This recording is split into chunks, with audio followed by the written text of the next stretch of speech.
নারীরা পুরুষদের ভালোবাসে না, বরং তাদের মনের গোপনে তৈরি একজন কল্পনার পুরুষকে তারা ভালোবাসে। এমনই বাস্তবতা উপলব্ধি করেছিলেন দার্শনিক কার্ল ইয়ুং। আর সবচেয়ে আশ্চর্যের ব্যাপার হলো, বেশিরভাগ নারী জানে না যে তারা নিজেরাই প্রতারিত হচ্ছে। কারণ হাজব্যান্ড অথবা বয়ফ্রেন্ড হিসেবে বাস্তবে নারীরা নির্বাচন করছে সেই চরিত্রটিকে যারা তা মনে মনে সৃষ্টি করেছে। তার ব্যক্তিগত পুরুষ তার জীবনের নাটকে শুধু একজন অভিনেতা মাত্র, যার ভূমিকা নারীর নিজেরই তৈরি।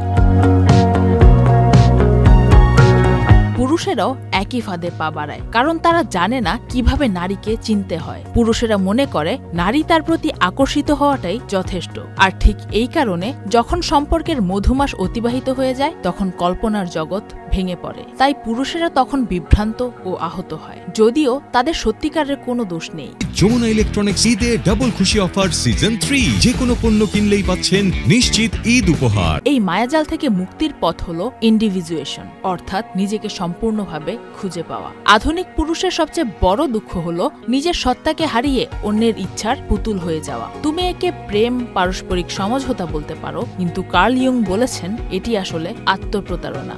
কারণ নারীদের প্রকৃত আকর্ষণ সেই সকল পুরুষের প্রতি যে রহস্যময় ও নিজের পরিচয়ে উজ্জ্বল। নিঃসঙ্গতার মাধ্যমেই আমরা ইন্ডিভিজুয়েশনের মুখোমুখি হতে পারি। নিজের মনের গভীরে গিয়ে নিজ সত্তাকে জানা ও মেনে নেয়ার মাধ্যমে প্রকৃত স্বাধীনতার স্বাদ পাওয়া যায়। এই স্বাধীনতা এমন ভালোবাসার জন্ম দেয় যা নিঃস্বার্থ ও বাস্তব, যার মধ্যে কোনো কল্পনার মায়াজাল নেই। এই পথ কঠিন এবং বেশিরভাগ মানুষ মাঝপথে থেমে যায়, কিন্তু আপনি যদি সাহস করে এই পথে শেষ পর্যন্ত হাঁটতে পারেন, তাহলে আপনি নিজের জীবনের প্রকৃত রচয়িতা হয়ে উঠবেন। আপনি নিজের কাছে ফিরতে পারবেন। Faria Ahmed Khan, channel I.